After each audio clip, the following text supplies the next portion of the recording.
Un rompehielos nuclear no es simplemente un barco poderoso con un reactor. Es una de las construcciones de ingeniería más complejas jamás creadas. Cambia un solo parámetro y el barco más potente del planeta se convierte en una caja de acero impotente atrapada en el hielo. Si el casco es más estrecho, se aplastará. Si es más ancho, se quedará atascado. Un reactor más potente lo encallará. Más débil, no romperá el hielo. En este estrecho corredor donde todas las limitaciones se cruzan, los ingenieros encontraron el único punto posible. Hoy desentrañaremos cómo lo lograron. Observas una fotografía del océano Ártico, un desierto blanco, hielo de horizonte a horizonte. La capa tiene un grosor de 3 metros de hielo comprimido y añejo, con crestas tan altas como un edificio de 2 pisos.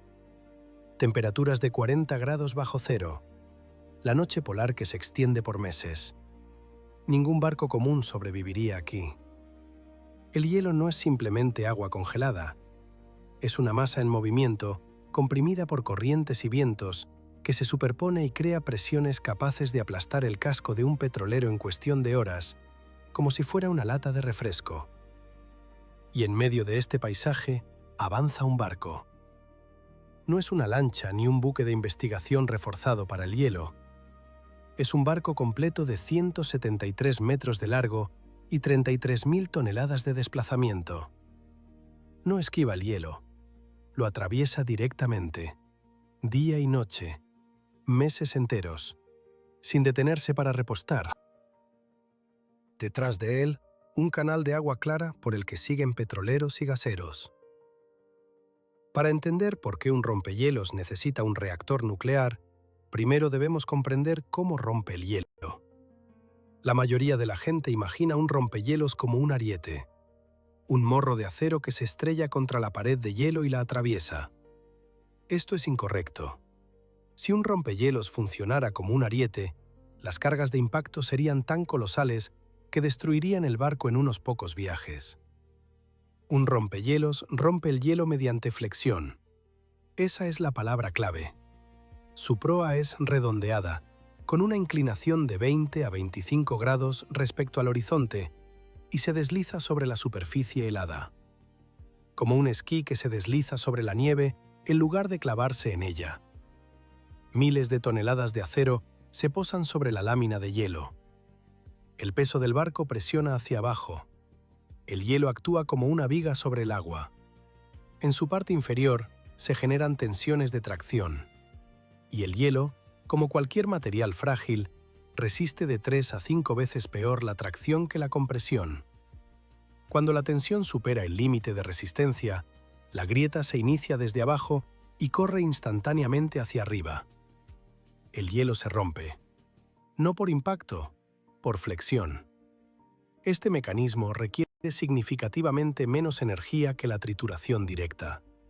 Por eso, el ángulo de inclinación de la proa no es una casualidad ni un estándar. Una proa demasiado plana permite que el rompehielos se deslice fácilmente sobre el hielo, pero la superficie de contacto es demasiado grande y la presión no es suficiente para romper el hielo grueso. Demasiado empinada y el rompehielos no se desliza, sino que se trepa con el borde como un bulldozer contra una pared, aumentando la resistencia. Los 20 a 25 grados son el óptimo, encontrado tras décadas de pruebas y modelado. Después de la fractura, los fragmentos deben ser apartados. Para ello, las líneas de flotación del casco tienen forma de cuña. La cuña de hielo empuja los trozos hacia los lados y los desliza bajo el borde del campo intacto. Detrás, queda un canal limpio de al menos 34 metros de ancho, suficiente para el paso de petroleros árticos. Pero incluso con la forma ideal de la proa, para romper continuamente el hielo de 2 metros de espesor, la resistencia alcanza varios meganewtons. Es como empujar continuamente una pared contra la que presionan miles de toneladas. Y hacerlo durante días, semanas, meses, sin parar. Un rompehielos diésel ofrece entre 20.000 y 30.000 caballos de fuerza, suficiente para hielo de un año de hasta 1,5 metros. Pero el Ártico en invierno es otra realidad. 3 o 4 metros de hielo perenne que ha perdido salinidad con los años y se ha vuelto denso, casi monolítico. Crestas. Acumulaciones caóticas de bloques de hielo con quillas sumergidas de hasta 15 metros. Zonas de compresión, donde campos de hielo de miles de kilómetros cuadrados se presionan entre sí con fuerza descomunal. Aquí se necesitan 75.000 a 80.000 caballos de fuerza, no un impulso momentáneo, sino una potencia constante y sostenida, continuamente, durante meses, sin acceso a puertos ni bases de suministro. Imagínate un motor diésel tan potente que consumiría cientos de toneladas de combustible pesado al día. Los tanques de combustible podrían almacenar miles de toneladas, pero incluso así se vaciarían en cuestión de días de operación intensa. Luego, el regreso al puerto, a miles de millas, a través del mismo hielo. Económica y logísticamente, es un sinsentido. Por eso existe la energía nuclear. 1 kilogramo de uranio enriquecido contiene la energía de 1.500 toneladas de petróleo. El núcleo activo dura de 5 a 7 años. La autonomía no está limitada por el combustible, sino por los suministros de la tripulación. Es una matemática completamente diferente. A bordo del rompehielos del proyecto 22220 hay 2 reactores RITEM 200. Son de tipo agua-agua, con una presión del primer circuito de 160 atmósferas. Dentro del núcleo activo hay pastillas cerámicas de dióxido de uranio en tubos de circonio.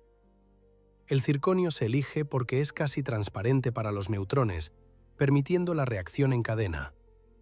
La fisión del uranio 235 libera 20 millones de veces más energía que la combustión de una molécula de metano. Esta energía calienta el agua del primer circuito a 320 grados. El agua es radioactiva, por lo que en los generadores de vapor transfiere su calor al segundo circuito, limpio, a través de las paredes de los tubos. Los circuitos nunca se mezclan. El agua del segundo circuito hierve, se convierte en vapor y hace girar las turbinas. Sin embargo, las turbinas no están conectadas directamente a las hélices. Entre ellas hay una transmisión eléctrica. La turbina acciona un generador. El generador alimenta los motores eléctricos. Los motores hacen girar 3 hélices de 6,2 metros de diámetro cada una. La potencia total en los ejes es de 60 megavatios, equivalente a 81.500 caballos de fuerza. ¿Por qué una configuración tan compleja? Un rompehielos no es un crucero oceánico con una carga constante. Vive en un mundo de tirones. Entra en un campo de hielo, la resistencia se dispara al máximo. Lo rompe y cae a cero. Un bloque de hielo golpea la pala, un impacto instantáneo. Con una transmisión mecánica directa, estos impulsos destruirían la turbina, que opera a decenas de miles de revoluciones con tolerancias de micras. La transmisión eléctrica actúa como un amortiguador. El generador es estable y el motor eléctrico ajusta el torque de manera flexible a la carga variable. El RITEM 200 también es una revolución en compacidad. Los reactores anteriores KLT-40 utilizaban una disposición en bucle: núcleo activo, generadores de vapor y bombas en carcasas separadas, conectadas por tuberías de gran diámetro.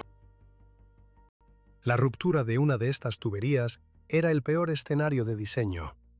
El RITEM 200 utiliza una disposición integral. Todos los elementos del primer circuito están dentro de una sola carcasa. No hay tuberías de gran diámetro. No hay nada que pueda romperse físicamente. Además, el RITEM 200 es la mitad de pesado que su predecesor. Menos peso del reactor significa menor desplazamiento, menor calado. Una consecuencia directa del compromiso: compacidad para aguas poco profundas. El casco del rompehielos merece una mención aparte. El revestimiento del cinturón de hielo tiene un grosor de 40 a 50 milímetros, el doble o triple que el de un barco convencional. El acero es especial, resistente al frío con una temperatura de transición dúctil frágil de -60 grados y más baja. El acero naval convencional se vuelve quebradizo como el vidrio a temperaturas árticas. Un golpe y una grieta se extiende por toda la placa. El acero resistente al frío mantiene su plasticidad incluso a -50 grados. La sección transversal del casco es ovoide. Los costados están inclinados de tal manera que, cuando el hielo los comprime, el casco es empujado hacia arriba, como una semilla de sandía entre los dedos. En lugar de resistir la presión y ser aplastado, el rompehielos cede. Este principio fue aplicado por primera vez por Nansen al diseñar el Fram en 1893. El barco derivó durante 3 años en los hielos del Ártico y sobrevivió. Otros barcos con costados verticales fueron aplastados en meses. Pero aquí surge una pregunta obvia. Si la potencia es la clave de todo y un reactor nuclear proporciona energía casi ilimitada, ¿por qué no hacerlo aún más potente? Más grande, más grueso. Y aquí es donde las leyes de la física comienzan a resistir. La primera limitación es la masa de la protección. Cuanto más potente es el reactor, más intensa es la radiación, más gruesa y pesada es la protección biológica. Cada megavatio significa toneladas adicionales de concreto y acero. Cuanto más pesado es el barco, más profundo es su calado. La segunda es la profundidad. La ruta del Mar del Norte pasa por estrechos y desembocaduras de ríos con profundidades de 7 a 9 metros. Un rompehielos con un calado de 11 metros no podría pasar. Se quedaría varado en medio del hielo. El dilema fundamental: se necesita un barco pesado para romper el hielo grueso, pero un barco pesado tiene un calado profundo, y las aguas son poco profundas. La solución es un calado variable. Los tanques de lastre permiten ajustar el calado de 8,55 a 10,5 metros. En aguas profundas, los tanques están llenos, el rompehielos es más pesado y ejerce la máxima presión sobre el hielo. En aguas poco profundas, el lastre se bombea fuera, minimizando el calado. Sin embargo, este cambio de lastre altera el centro de gravedad. Sin un control preciso, hay riesgo de escora y pérdida de estabilidad. Tercero, la anchura. Un rompehielos más ancho crea un canal más amplio, pero un aumento del 10% en anchura incrementa la resistencia del hielo en un 25%. Más resistencia requiere un reactor más potente, más protección, más peso y un calado más profundo. Un círculo vicioso. Cuarto, las hélices. Operan en un infierno de fragmentos de hielo.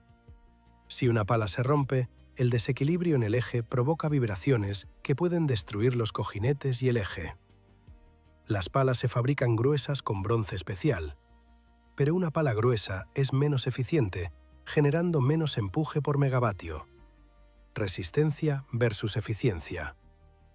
Y así llegamos a una situación que aterroriza a cualquier capitán de rompehielos. Tiene un nombre propio: el atrapamiento en el hielo. Noviembre, Mar de Kara, noche polar, -35 grados. La visibilidad depende solo de los reflectores y la pantalla del radar. El rompehielos lidera un convoy de 4 petroleros desde el Golfo de Ob hasta Murmansk. El hielo tiene 2,5 metros de espesor, con crestas de hasta 5. El viento cambia. La corriente desplaza los campos de hielo. Lo que era un campo disperso comienza a compactarse. La presión sobre el casco aumenta. La velocidad disminuye. 2 nudos. 1. Medio nudo. El capitán ordena máxima potencia. Ambos reactores al máximo. 60 megavatios en los ejes. 3 hélices giran a toda velocidad. Pero los fragmentos de hielo bloquean el flujo de agua hacia las hélices. El empuje disminuye. Velocidad, 0. Pérdida de movimiento. Atrapamiento en el hielo. El convoy se detiene. Los petroleros quedan atrapados. El hielo se cierra. Si el rompehielos no se libera en horas, un petrolero podría ser aplastado. cientos de miles de toneladas de petróleo en el océano Ártico. Esto no es una fantasía. A finales de 2010, un grupo de barcos quedó atrapado en el hielo del mar de Ojotsk. La operación de rescate tomó semanas. Las tripulaciones esperaron ayuda bajo la constante amenaza de que sus cascos fueran aplastados. Para liberarse, se utiliza un sistema de balanceo. Cientos de toneladas de agua se transfieren de un lado a otro, haciendo que el rompehielos se balancee y rompa la adherencia del casco con el hielo. Modo de embestida: retroceder, acelerar, golpear el hielo a toda velocidad. Decenas de embestidas consecutivas, cada una avanzando solo unos metros. Pero en ciertas condiciones de compresión, el hielo es más fuerte que cualquier rompehielos. Por eso 60 megavatios no son un margen de seguridad, es el mínimo necesario. Regresemos al principio. 173 metros, 34 metros, 33.000 toneladas. 2 reactores de 175 megavatios.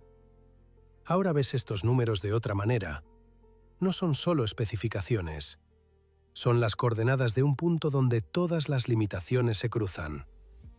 La potencia de 175 megavatios por reactor no es ni máxima ni mínima. Es el punto donde la disipación de calor proporciona 60 megavatios de movimiento y la masa del sistema con protección permite mantener el calado para aguas poco profundas.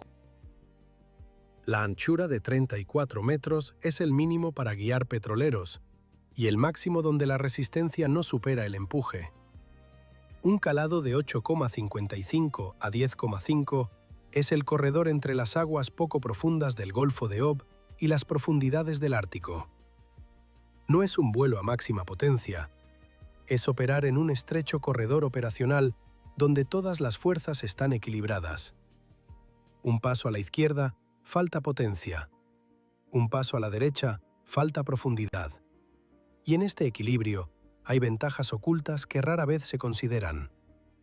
El reactor produce un enorme exceso de calor que calienta todo el barco a menos 50 grados como un subproducto del sistema de energía. Un barco diésel en el Ártico consume una parte significativa de su combustible solo para calefacción. Un rompehielos no.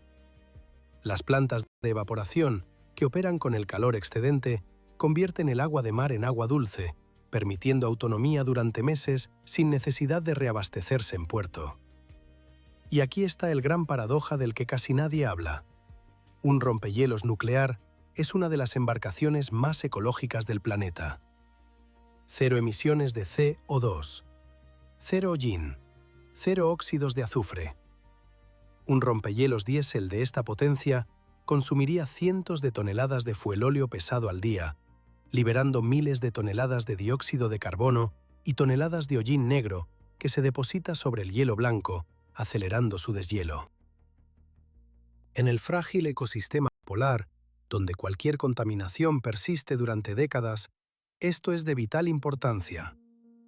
Y hay otro aspecto sin el cual todos estos números serían solo eso, números. ¿Por qué atravesar el hielo? La ruta del Mar del Norte es la vía marítima más corta entre Europa y Asia. Murmansk a Yokohama a través de Suez, 12.840 millas. A través del Ártico, 5.770 millas. Más de la mitad de distancia, 20 días de ahorro en cada viaje. Miles de toneladas de combustible ahorradas. Millones de dólares. Pero esta ruta solo es viable con la asistencia de rompehielos, y solo los rompehielos nucleares garantizan navegación durante todo el año, incluso en los meses de invierno, cuando los diésel son impotentes. Cada viaje de un rompehielos nuclear no es solo una travesía, es una arteria económica entre continentes. Y en esto, creo, reside la verdadera belleza de la ingeniería de un rompehielos nuclear.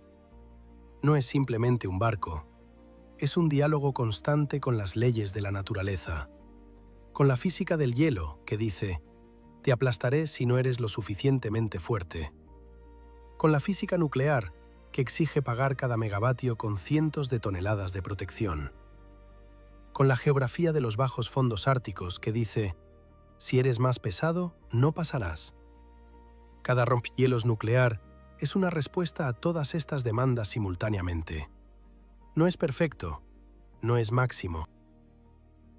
Es el único posible, en el punto donde todas las limitaciones se cruzan y aún queda espacio para existir. Cuando ves un rompehielos rompiendo 3 metros de hielo en la noche polar, no ves fuerza bruta, ves la ingeniería de lo necesario y suficiente. Cada centímetro, cada megavatio, cada kilogramo está en su lugar. Un poco menos y el barco no lo lograría. Un poco más y no podría operar donde se necesita. Y esto es lo que me hace reflexionar. Hemos hablado de cómo el reactor proporciona energía, pero no hemos mencionado qué sucede cuando es necesario detenerlo. No se puede apagar un reactor nuclear como una bombilla. Incluso después de su apagado completo, el núcleo activo sigue generando calor, suficiente para fundirse si no se enfría adecuadamente. ¿Cómo maneja el sistema de seguridad esto en un barco que recibe cargas de impacto diarias que en una planta nuclear convencional provocarían una evacuación? He creado un vídeo aparte donde analizo esto en detalle. Lo encontrarás en el canal.